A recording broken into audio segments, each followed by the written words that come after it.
Hola, ¿qué tal amigos? Muy buen día, tardes o noches. Mi nombre es Ángel Lugo y me da mucho gusto volver a estar con ustedes. El día de hoy estamos en una nueva temporada y con un nuevo nombre. Bienvenidos a su podcast En Tiempo Informa. Y a lo largo de estos próximos 4 episodios que tenemos para la temporada, les daremos a conocer ciertas generalidades del derecho mercantil. Y los temas del episodio de hoy son los siguientes: concepto y evolución histórica, actos de comercio, elementos, clasificación, efectos, sujetos del derecho mercantil, personas físicas y personas morales, derechos y obligaciones de los sujetos, capacidad de los sujetos, incompatibilidades y prohibiciones. En esta nueva temporada contamos con compañeros nuevos dispuestos a brindarle cada detalle relacionado al derecho mercantil. Adelante, compañeros. Hola, buenas tardes. Mi nombre es Diana Laura Suárez Cortés y voy a estar con ustedes en este podcast El Tiempo Informa. Como ya han hecho mención mis compañeros, trataremos temas de gran importancia para ustedes, así que no se los pierdan. Muy buen día, mis queridos amigos. Mi nombre es April Cel Teodoro García y vengo aquí con un gran entusiasmo y sobre todo con un grandioso equipo en Tiempo Informa, para no tenerlos con el pendiente. Disfrútenlo. Hola, mi nombre es Daniel Rivera Rosas. Es un gusto estar con ustedes, colegas, aquí en el podcast El Tiempo Informa. Hoy abordaremos temas muy interesantes que no se pueden perder y empecemos, ya que como nuestro nombre lo dice, El Tiempo Informa. Hola, ¿qué tal? Buen día. Es un gusto poder estar con ustedes. Mi nombre es Jenny y esperando que los temas que abarcaremos hoy sean de su agrado. Muchas gracias, compañeros. Me entusiasma mucho el iniciar un nuevo podcast con todos ustedes. Espero que todos los temas abordados en este y los demás episodios sean de gran ayuda para todos los que hoy nos están escuchando. Para empezar con esta nueva temporada de este podcast, me gustaría empezar definiendo lo que es el derecho mercantil. Primeramente, hay que comprender que el derecho mercantil, precisamente su objeto de estudio es la protección y regulación al comercio, y los hechos o escenarios que deriven de él. Ahora bien, sabemos que comúnmente conocemos al comercio como un intercambio de bienes y servicios a cambio de una retribución, o, si se da el caso, a cambio de otros bienes y servicios diferentes, pero con el mismo valor. El acto de comercio ha sido uno de los eventos más antiguos y fundamentales de la humanidad.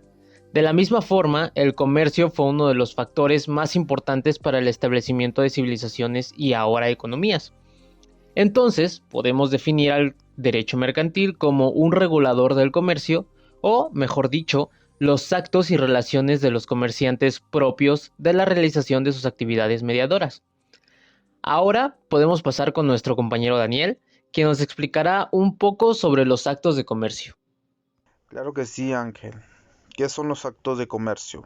Es el acto jurídico realizado por persona física o moral, sea comerciante o no, que produzca efectos en el campo del derecho mercantil.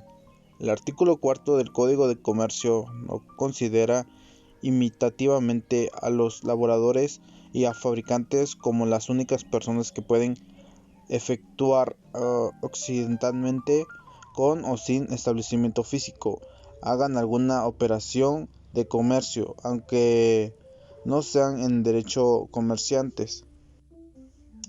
Pues más claro no se puede decir. Los actos de comercio lo podemos encontrar como tanto si fuera persona física o una persona moral.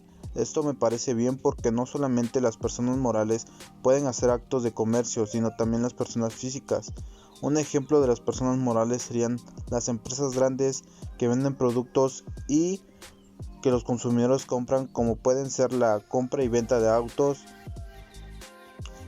Un ejemplo de las personas físicas es cuando tú mismo ofreces un producto que ya no quieres. Ahí estás haciendo el acto de comercio porque estás cobrando por un producto que tú quieres vender. Tanto son aquellas que tienen intención de generar y obtener una ganancia monetaria. Nos dice que el comercio es una actividad exclusivamente humana que tiene como objetivo la inmediación en la producción y el cambio de bienes y servicios, cuyo destino final es el mercado. Como ya lo habíamos dicho, platicado en es un acto que el ser humano no está consciente cuando lo realiza. pero sin embargo está en nuestro día a día, nuestra vida cotidiana, porque el acto lo podemos hacer. Un ejemplo, cuando vamos a la tienda y compramos un producto, ahí es donde dice que es el intermediación de productos, y es el cambio de bienes y servicios cuyo destino final es el mercado, o sea, compramos algo en el mercado nosotros mismos, pero no nos damos cuenta. El Código de Comercio no define lo que es el acto de comercio, simplemente en su artículo 75 proporciona el catálogo de actos que son considerados de comercio. En sí nadie ha definido el acto de comercio, este solamente se limita a enumerar una serie de actos en los cuales se otorga ese carácter, pero en sí no tenemos un concepto estructurado y que ya se haya quedado plasmado ahí durante mucho tiempo, sino se ha ido cambiando, y pues en realidad no tenemos en sí qué es el acto de comercio. Perfecto, muchas gracias compañero. Ahora podemos pasar al siguiente subtema de este episodio y me gustaría que nuestra compañera Diana nos lo explicara. Claro, les puedo comentar que el derecho de un nombre comercial de un lugar donde una empresa o una industria se puede dar con el simple hecho de que tenga clientela efectiva, tomando en cuenta que el nombre no tiene que dañar a terceras personas. Otro de los elementos son las marcas. Estas son de gran importancia, ya que el consumidor tiene que saber, o más bien tiene que identificar el producto que le llegó a gustar, para poder comprarlo con una mayor frecuencia. También existen los nombres y emblemas de las negociaciones editoriales y tipográfica, según resaltan los artículos 119, fracción 7 y el 131 de la Ley Federal de Derechos de Autor. Es obligatoria la inscripción en el Registro de Derecho de Autor de los emblemas o sellos distintivos de las editoriales, así como las razones sociales o nombres y domicilios de las empresas o personas dedicadas a actividades editoriales o de impresión. Puente F. y Marroquín, 1977, página 42. De lo que nos habla este párrafo es que cualquier asociación o empresa tiene que estar registrada para cualquier situación legal, ya sea para su beneficio o que se utilice en su contra. Ejemplo, una empresa real de X es una empresa que vende zapatos de mayoreo. Entonces lo vende a Mario, pero esta empresa le pide que tiene que realizar su pago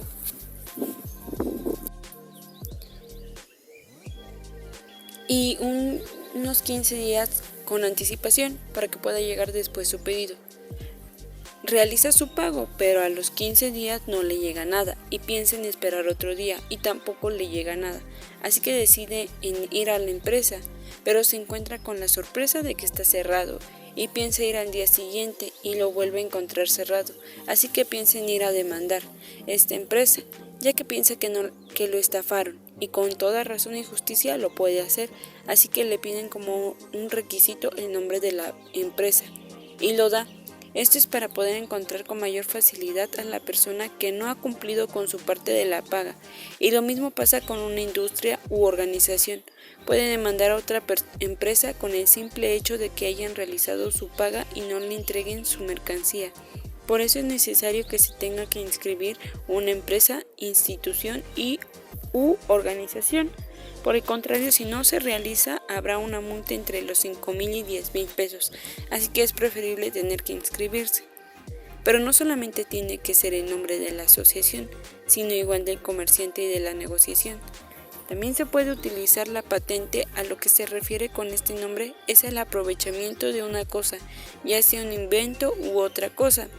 Esta se puede concebir cuando el titular, mediante un convenio, puede ser mediante licencias de una o varias personas para que conceda y que se pueda ocupar el objeto, pero en el caso de que sea ilícita tendrá que pagar una multa diaria. De igual forma, debe de estar los avisos comerciales, derechos de autor, el personal y sus elementos corporales. Muchas gracias compañera, me parece que está bastante bien explicado. Ahora podemos pasar con el siguiente tema, que es la clasificación. ¿Alguien quisiera explicarlo? Yo se los podré explicar. La clasificación de los actos de comercio se ha hecho desde diversos puntos de vista. Existen 3 clasificaciones por medio de los actos de comercio, que son actos mercantiles que corresponden al concepto económico de comercio, incluyendo los realizados por empresas. Actos mercantiles por referirse a cosas mercantiles por su naturaleza y actos de comercio relacionados con la actividad mercantil. Estos se pueden clasificar en el comercio interior, en el que se efectúa entre personas que se hallan presentes en el país, y comercio exterior. Se lleva a cabo en personas que viven en un país y las que viven en otro. El comercio terrestre y comercio marítimo dan lugar a las ramas del derecho mercantil. El comercio al por mayor va dirigido a personas que revenden o con otro fin industrial. El comercio al por menor se hace en pequeña escala y va dirigido al consumidor. El comercio, por último, se ejerce por cuenta propia y se ejerce en comisión o por cuenta de otro. Se distinguen como actos de comercio objetivos y subjetivos. Objetivos cuando las obligaciones de los comerciantes no se prueban que derivan de causa extraña al comercio, y los objetivos que están señalados en las fracciones tercera, cuarta y la fracción 19 y 20. Se clasifican en actos de comercio y absolutamente mercantiles que van conforme a los derechos mexicanos. Son comerciales y quedan incluidos en la categoría de actos mercantiles. Su otra clasificación es actos de mercantilidad condicionada y se dividen en actos principales y actos de accesorios o conexos. Otra clasificación hecha sobre el Código de Comercio italiano es la que distingue los actos de comercio absolutamente mercantiles de aquellos que son relativamente mercantiles. Pueden ser ejecutados de cualquier forma y de cualquier propósito. Hay 2 categorías que son actos de comercio principales, que tienen 4 fases, las cuales son por el sujeto, por el objeto, por el motivo o fin, y por la forma. Y actos de comercio accesorios, que tienen 2 fases del accesorios, y los realizados por empleados. Actos mixtos. Son actos de comercio para una de las partes que en ellos interviene. Entra en esta clasificación el seguro, el transporte, la fianza y la compraventa y el contrato de... Muchas gracias, compañera. Ahora, Jenny, ¿nos podrías comentar algo acerca del siguiente tema, efectos del derecho mercantil? Claro que sí, Ángel. Bueno, yo les hablaré el tema de efectos. Son efectos de comercio las obligaciones o promesas que por escrito se hacen los comerciantes entre sí, de pagar cierta suma de dinero en plazo determinado, y los cuales pueden pasarse por endoso de unas a otras personas. Bien, entonces, esto hace referencia a que se presenta un progreso respecto a los vales y las escrituras, por lo cual estos hacen la transferencia de los créditos, sin necesidad de renovar contratos con requisito. Algunos tipos pueden ser las letras de cambio, los pagarés, entre otros. Muy bien, compañera. Resumido pero bien explicado. Y muchas gracias a todos los que siguen escuchando este podcast. Les recuerdo que saldrá un episodio nuevo cada mes, así que si quieren ser los primeros en enterarse del nuevo contenido, les recomiendo que se suscriban y le den a la campanita para ser los primeros en enterarse. Ahora pasamos a nuestro siguiente tema, sujetos del derecho.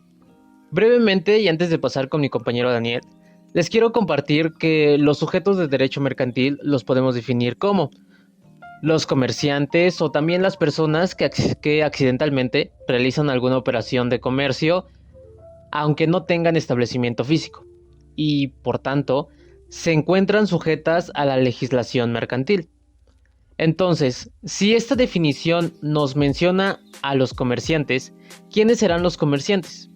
Y esta pregunta me parece que todos tienen al menos una noción, quizá no descriptiva, pero sí gráfica de lo que es un comerciante. Pues son aquellos individuos los cuales generalmente realizan transacciones de compraventa y esto con una finalidad de lucro, es decir, que buscan una retribución en términos monetarios. Ahora sí, una vez aclarado esto, podemos pasar contigo, compañero Daniel. ¿Nos podrías explicar sobre las personas físicas y morales que también juegan un rol importante dentro del derecho mercantil? Muchas gracias, Ángel. En persona física, todos los individuos que se dediquen o no al comercio, Podemos decir que persona física se compone de un sujeto individual. Un ejemplo de esto puede ser que lleva una actividad como ya sea un vendedor, un empleado, que se comercialice y que pueda llegar a tener derechos y obligaciones. En este puede ser los obreros que trabajan en una maquiladora, tienen su sueldo y salario. También están los agrícolas, la que tiene una actividad empresarial, lo cual contribuyen con actividades comerciales. De igual manera, las personas morales no comerciantes pueden realizar actos de comercio, exclusive aquellos actos cuya mercantilidad dependa de la intervención, siempre que lo contrario no consulte de la ley de la escritura constitutiva que regula su funcionamiento, o que su función no sea incompatible con los fines de las personas morales. Esto nos quiere decir que se componen de dos o más personas que buscan una finalidad de lucro, o sea, de ganancia. Algunos ejemplos pueden ser los sindicatos, el Instituto Mexicano del Seguro Social, asociaciones civiles. Las personas morales tienen un punto de desventaja, ya que al ser varios socios es necesario que se vayan a registrar ante un notario público, y esto a la larga no va a ayudar para tener cada quien de los socios se pueda decir tenga obligaciones y beneficios. Perfecto, muchas gracias, compañero. Ahora, ¿alguien nos quiere platicar el derecho y obligaciones de los sujetos? Yo les puedo comentar algo al respecto.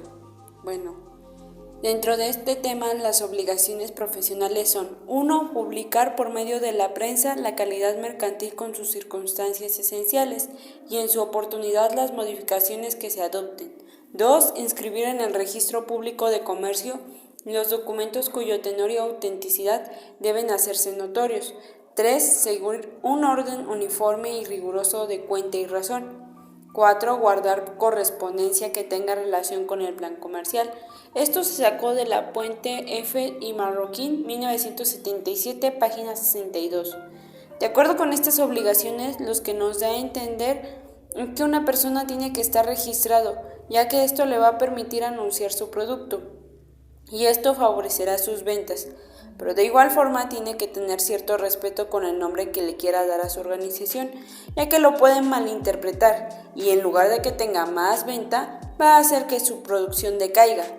De igual forma, tiene que tener un plan comercial, ya que esto permitirá seguir con un plan para poder tener más visión, para poder tener más venta. Pero de igual forma, tiene que seguir un orden dentro de lo que es el registro del comercio, ya que si tiene algún incumplimiento puede tener una multa y esto empeorará en su negocio. De igual forma, tiene la oportunidad de poder realizar anuncios de acuerdo a lo que vende y podrá obtener mayor beneficio. Excelente. Muchas gracias, compañera. Muy bien explicado. Ya casi estamos llegando al final de este podcast. De nuevo les hago la invitación a que se suscriban y nos dejen un comentario, ya sea instructivo o destructivo, para que nosotros podamos brindarle un mejor contenido. Ahora sí, me gustaría que la compañera April nos platique un poco sobre el tema de capacidad de los sujetos. Adelante, compañera. Con gusto, Ángel. La capacidad de los sujetos es la aptitud en que está el individuo o la facultad que tiene para ser sujeto de derechos y obligaciones, y para ejercer por sí mismos estos derechos o cumplir por sí mismos las obligaciones. Toda persona tiene capacidad de ejercicio de derecho. Sin embargo, algunos actos no pueden celebrarse válidamente, sino por personas que reúnan determinados requisitos, como las sociedades anónimas que son autorizadas por el Estado. La capacidad se refiere a los comerciantes individuales y colectivos, los cuales incluyen a las sociedades mercantiles, tanto nacionales como extranjeras. Los comerciantes individuales hablan de la capacidad legal, ya que tiene para ejercer el comercio, haciendo así la capacidad necesaria para actuar en el mundo del derecho, creando, modificando o extinguiendo relaciones jurídicas. Los socios se unen para la realización de un fin en común de naturaleza lucrativa. La primera aptitud se constituye de capacidad jurídica o de goce, la segunda de actuar o de ejercer. En ambas capacidades, toda persona que según las leyes comunes es hábil para contratar y obligarse, y a quien las mismas leyes no prohíben expresamente la profesión del comercio. Tiene capacidad legal para ejercerlo. Cada capacidad para ser comerciante, solo las personas tienen la capacidad legal para ejercer el comercio, pueden ser comerciantes según el artículo 3, fracción primera. Son los comerciantes individuales y colectivos que incluyen a las sociedades mercantiles tanto nacionales como extranjeras. Son las personas que teniendo capacidad legal para ejercer el comercio hacen de su ocupación ordinaria. Los socios se unen para la realización de un fin en común de naturaleza lucrativa. Esto se ha establecido como una capacidad necesaria para adquirir la calidad de comerciante con las excepciones. La capacidad del ejercicio no significa que los incapaces y las personas morales o sociedades no puedan realizar actos de comercio. Sí pueden, solo que tendrán que hacerlo mediante sus representantes. Así como hay capacidades en los sujetos, hay incapacidades y prohibiciones para el ejercicio del comercio que mandan que toda persona que según las leyes comunes es hábil para contratar y obligarse a quienes las mismas leyes no prohíben expresamente la profesión de comercio, según el artículo 5 del Código de Comercio. Muchas gracias, compañera, por tu acertada definición. Ahora sí, podemos pasar al último tema del programa de hoy. Jenny, ¿quisieras explicarnos de manera breve en qué consiste el siguiente tema? Pues bien, para continuar y finalizar con estos temas, el siguiente es incompatibilidades y prohibiciones. Los que violen esta prohibición serán sancionados en grados que van de la amonestación escrita en la cancelación definitiva de su habilitación. Tiene por finalidad exclusiva la defensa del comercio y la honestidad en su ejercicio o de la rectitud, imparcialidad y consagración con que deben actuar determinados funcionarios públicos. Así pues, en todos los casos, el sujeto pasivo de una inhabilidad o de una incompatibilidad es persona con plena capacidad legal de goce y de ejercicio. Muchas gracias, compañera. Como nos pudimos dar cuenta a lo largo de este podcast, ciertas cosas eran ajenas a nuestro conocimiento. Sin embargo, de vez en cuando, es de gran utilidad el informarnos, y no solamente en específico temas como el derecho civil o mercantil, sino sobre temas en general, de manera específica en las generalidades del derecho mercantil. Como yo les explicaba, los individuos que ejercen el comercio se les llama comerciantes, y supongo que todos al menos conocemos 3 comerciantes. Ahora, esto hay que tenerlo bien presente. Se dice que a partir de los 18 años ya se pueden considerar comerciantes. Quizá muchos de ustedes que nos están escuchando tienen la intención de crear un negocio. Debemos tener en cuenta todos los requisitos que éste necesita para funcionar. Y no solo eso, sino también los costos y gastos que nos generen la creación de dicho negocio. Tal vez muchos tengan la duda de cómo es que funciona el SAT al momento de querer abrir un negocio. Lo recomendable es ir a darse de alta. El SAT, por ser negocio nuevo, les dará la posibilidad de no pagar impuestos en el primer año de operaciones. Y ese es el tiempo que les convendría a ustedes, como comerciantes, el saber si dicho negocio es rentable o no lo es. Sabemos que debemos generar una ganancia, eso todos lo saben, pero ¿de verdad es eso lo más importante de un negocio? Recientemente, un doctor en finanzas nos comentó: es más importante el flujo de efectivo en un negocio que la ganancia que éste genere. Esto lo que quiere decir es, supongamos que tenemos un restaurante y este nos genera ventas al día por 5,000 pesos y una ganancia de 1,300. Hasta ahí todo bien.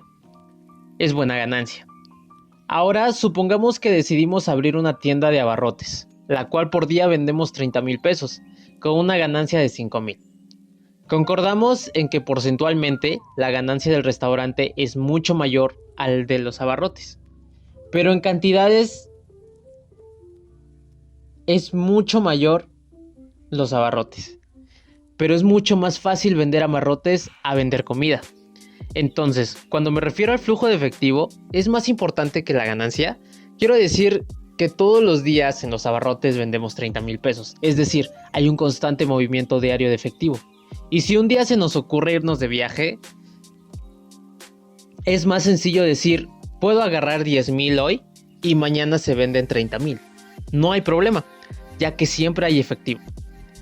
Por otro lado, si en dichos negocios que ustedes emprendan llegan a tener complicaciones de carácter económico, es decir, que tengan deudores y estos no quieran pagarles, dependiendo del monto en disputa, se pueden considerar distintas instituciones legales. Es muy común que estos problemas sucedan, pero en ocasiones las personas no saben a dónde recurrir. Entonces, si ustedes llegasen a tener problemas de este tipo, podrían considerar las siguientes instancias. Juzgado de Paz, este se localiza en el edificio Morelos de Tehuacán. Aquí pueden tratarse problemas menores a 5,000 pesos. Lo único que necesitan es la credencial del deudor, el documento que valide dicha deuda, es decir, un pagaré, contrato, etc. Un sobre y papel. Otra institución a donde pueden acudir es al juzgado municipal. Este también se localiza en el edificio Morelos. Aquí pueden llegar a tratar a una deuda de más de 5,000 pesos y menor de 50,000 pesos. Otro lugar a considerar es el juzgado civil. En la localidad de Tehuacán existen 2 juzgados. Estos se localizan en el Centro Integral de Servicios o CIS. Aquí pueden tratarse deudas que sobrepasen los 50,000 pesos. Por otro lado, si su problema es ahora al revés, es decir, ya no de negocio a cliente, sino de cliente a negocio, por ejemplo, si un producto le llegó a salir mal o maltratado, caducado, etc., el lugar idóneo para hacer una denuncia, seguro ya todos saben, es la Procuraduría Federal del Consumidor o Profeco.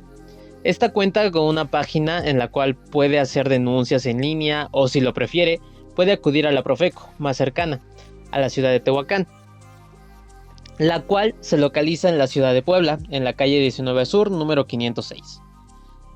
Ahora ya saben en qué consiste el derecho mercantil, a quién beneficia, a quién le otorga obligaciones y qué hacer en caso de que alguien le daba dinero a su negocio. Ahora ya por último, podemos pasar a las conclusiones de mis compañeros.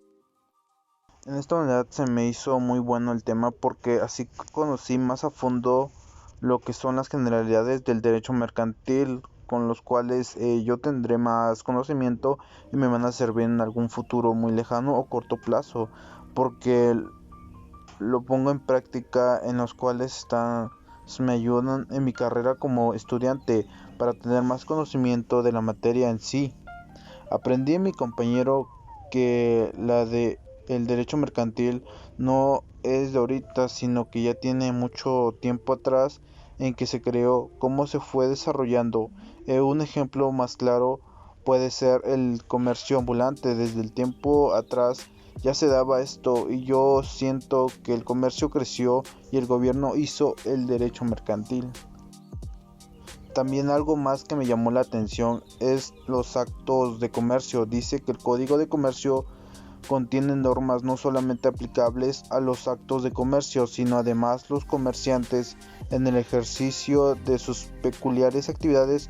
Esto nos da a decir que, en pocas palabras, que está compuesta de un conjunto de normas que regulan los actos de comercio y los que lo ejercen el comercio, pero si no nos vamos a buscar el concepto de actos de comercio, nos dice que es un acto de comercio porque viene en el Código de Comercio, o sea que no nos dice nada en sí. Eso no sirve si quieres buscar cuál es el concepto de derecho y si buscamos más a fondo no nos dice. En este caso también aprendí de mi compañero que los actos se pueden clasificar de distintas maneras. Podemos encontrar actos absolutamente mercantiles, actos de mercantilidad condicionada, actos de comercio atendiendo a su finalidad. Todo esto del derecho mercantil están sujetos a 2 personas que realizan alguna actividad de compra o de comercio. Como ya lo habíamos dicho anteriormente, lo podemos encontrar en nuestro día a día. Un ejemplo puede ser la compra y venta de autos, o también ya sea, habíamos mencionado, los actos de comercio. Otro tema también que me interesó son las capacidades de las personas físicas y de las personas morales. Esto nos dice que las personas físicas se componen de un sujeto individual que tienen derechos, obligaciones y las personas moral se componen a partir de dos o más personas y buscan o van con una finalidad de lucro. Lo ocupar puede ser una ganancia, o sea, poner una empresa. En este caso, un ejemplo, si nos podemos observar, en la ciudad de Tehuacán hay varias empresas que están hechas por personas físicas y personas morales. Un ejemplo, una persona física puede ser un vendedor, ya lo habíamos dicho, también un empleado que esté ganando un sueldo, o también un profesionista que también está ganando un sueldo, puesto ellos pueden tener derechos y obligaciones, o nos pueden ser como los profesionistas se tienen que dar de alta ante el SAT. Y a las personas morales, un ejemplo puede ser el de dos de ellos de una maquiladora. Ahí en Tehuacán lo podemos observar. Algunas de ellas son productos agrícolas, el Calvario, Purina, Patsa, Fármacos SADCB, Creat SADCB, etc. Dentro de este podcast vimos muchos temas, los cuales quiero hacer mención del tema que le tocó a mi compañero Daniel, que dio a conocer los actos de comercio. Con este tema me agradó mucho la definición que dio, ya que decía que el acto de comercio es el que realiza cualquier persona, ya sea moral o física. Y un punto muy importante que siento que le faltó explicar a mi compañero es dar la definición de lo que es una persona moral y física. La persona moral es la que se compone por dos o más personas que tienen atributos y buscan una finalidad de lucro, ganancia. Ahora lo que es una persona física se compone a través de un sujeto individual y tiene ciertos atributos. Estos son nombre, capacidad de goce y ejercicio, pero ambas personas deben de tener un domicilio, nacionalidad y patrimonio. El patrimonio son los muebles o todo lo que puede ser desplazado por el ser humano. Y regresando con lo que es un acto de comercio, mucha gente piensa que no es verdad o piensan que por no ser una empresa no están realizando actos de comercio, pero no es así. La verdad es que cualquier tipo de persona lo puede realizar.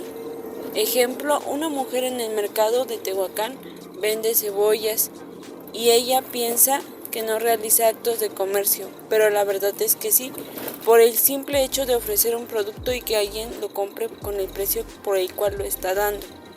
Otro tema que también me llamó mi atención fue el de mi compañera April, ya que hacía mención de que cualquier persona tiene la capacidad de ejercicio de derecho. Esto es que se pueden celebrar actos jurídicos, cumplir con obligaciones y hacer valer derechos. Esto es un dato interesante, ya que la mayoría de personas no saben qué pasa cuando tienen la capacidad de ejercicio de derecho. Piensan que van a tener problemas cuando realmente no es eso. También al momento de mencionar los 3 tipos de clasificaciones por medio de actos de comercio, que son aquellos actos jurídicos donde es celebrado por personas físicas o morales, comerciantes o no.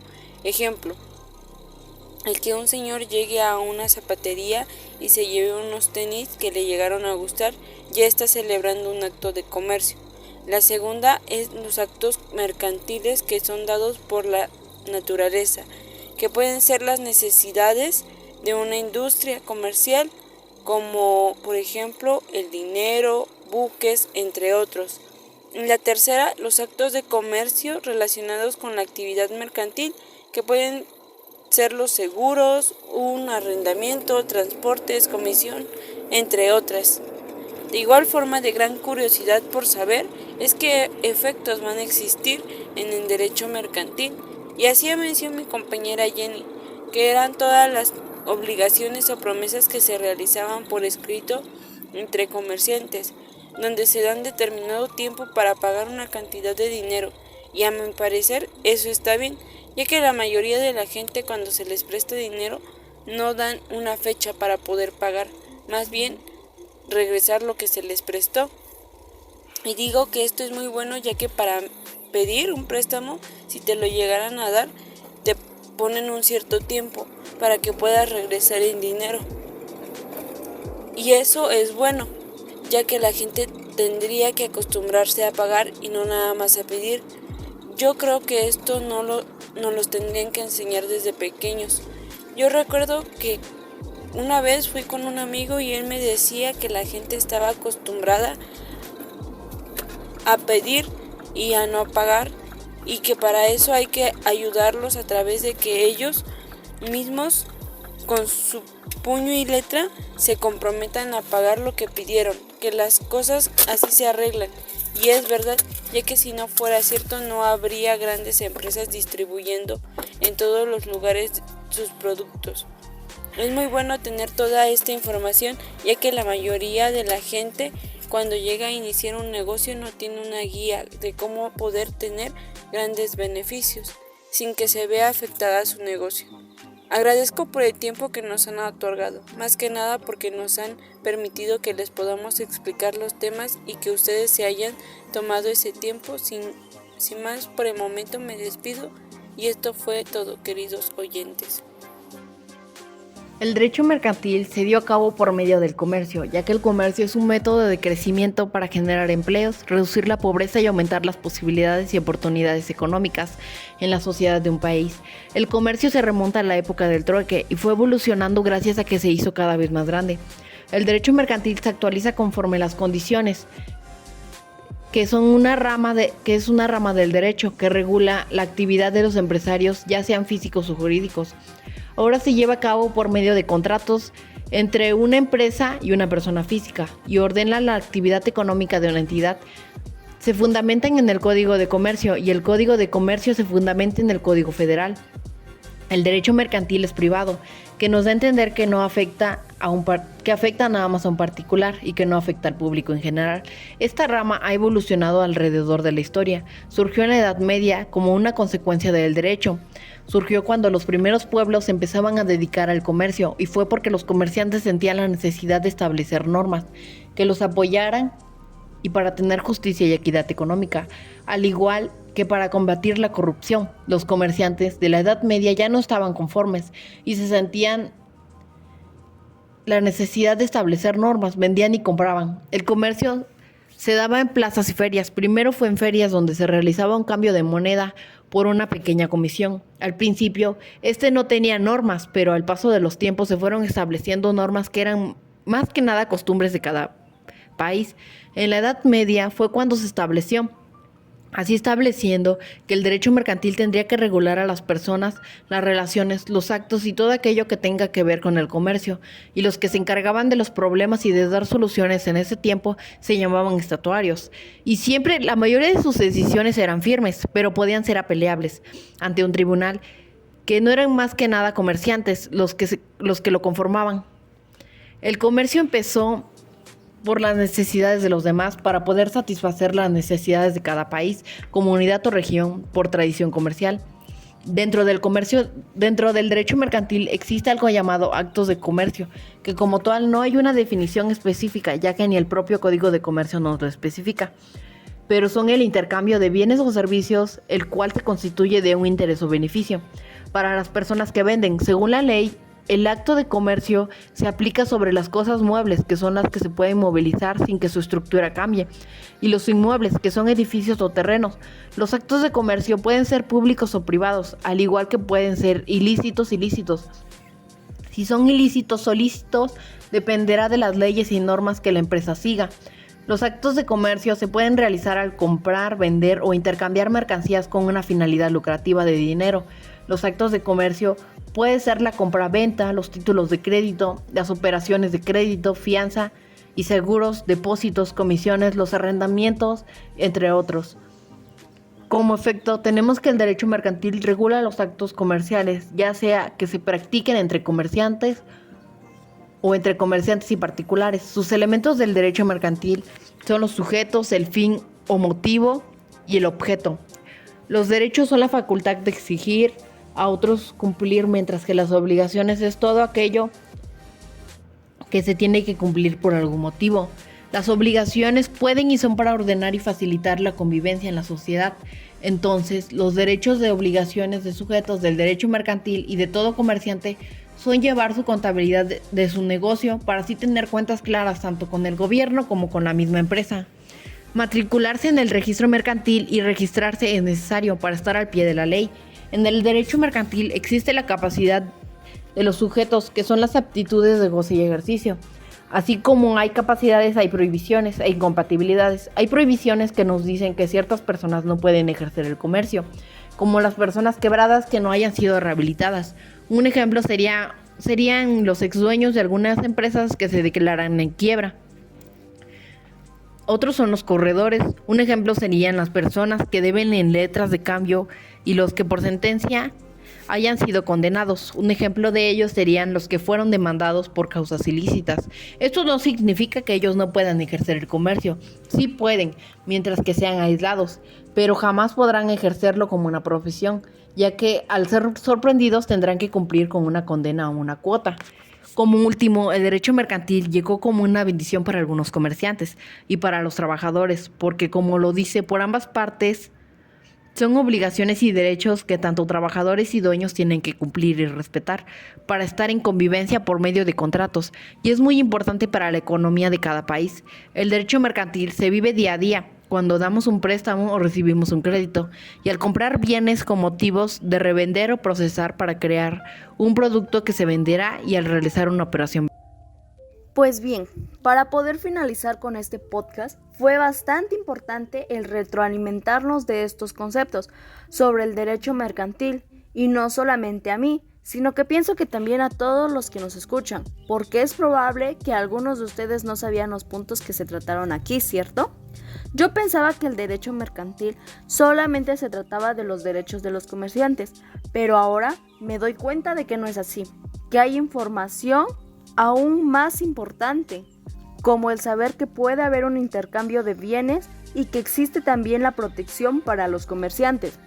Otro punto de suma importancia es el conocer y saber acerca de los atributos de las personas físicas, las cuales estas están conformadas por una sola persona, por lo que a esta la diferencia su nombre, la capacidad de goce y de ejercicio, su domicilio, la nacionalidad, entre otras cosas, así como lo es también las personas morales, y estas están conformadas por una sociedad, la cual es constituida por dos o más personas. A esta la diferencia su ración social, e incluso estas también tienen domicilio y patrimonio. Si nos damos cuenta, existe una gran diferencia entre las personas comerciantes, las cuales estas son las que se encuentran establecidas en un lugar, como lo es un local comercial. Tienen sus derechos, pero también me pregunto sobre las personas, las cuales les decimos que son personas ambulantes. Estas no tienen un lugar establecido, o bien su lugar es estar en las calles. ¿Estas personas también tendrán los mismos derechos? Es probable que sí. Por eso no se puede hacer nada al respecto y simplemente dejan que estén ahí. Bastante gente se ha adueñado de las calles, de las banquetas. Cuando pasamos en estas, el espacio es bastante reducido. Literalmente diríamos que no se puede pasar, pero esto es solamente culpa de una persona. ¿Y de quién es? Pues de la que deja que estas personas pues queden establecidas ahí. Otro punto de vista importante, y pues que para mí es conocer que no solo existe una autoridad, sino que son algunas otras autoridades. Yo, por ejemplo, solo tenía conocimiento acerca del juzgado de paz, pero ahora ya sé que también existe el juzgado municipal, de lo que se encarga este juzgado y el donde se encuentra, así como también el juzgado civil. Este tampoco yo no lo conocía, ni qué tipo de autoridad lo representaba, pero ahora ya lo sé y me doy cuenta de que ese también es importante saberlo. ¿Saben el por qué, si fueron importantes para mí estos temas y estos puntos que se trataron? Bueno, pues porque yo desde pequeña he querido tener un negocio propio y saber sobre el derecho mercantil Todo lo que esto influye me retroalimenta de mis conocimientos y mejora mi forma de pensar y ver las cosas, ya que si yo soy estudiante de la carrera de contabilidad y saber acerca del derecho es una gran ventaja. Pues bien, mi querida audiencia, llegamos al final de este video podcast y como ya les mencionábamos, los temas que se abordaron aquí fueron bastante buenos.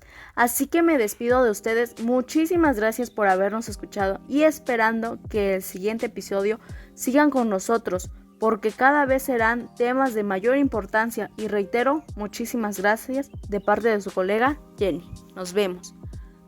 Muchas gracias a todos, compañeros, por la valiosa información que nos aportaron el día de hoy.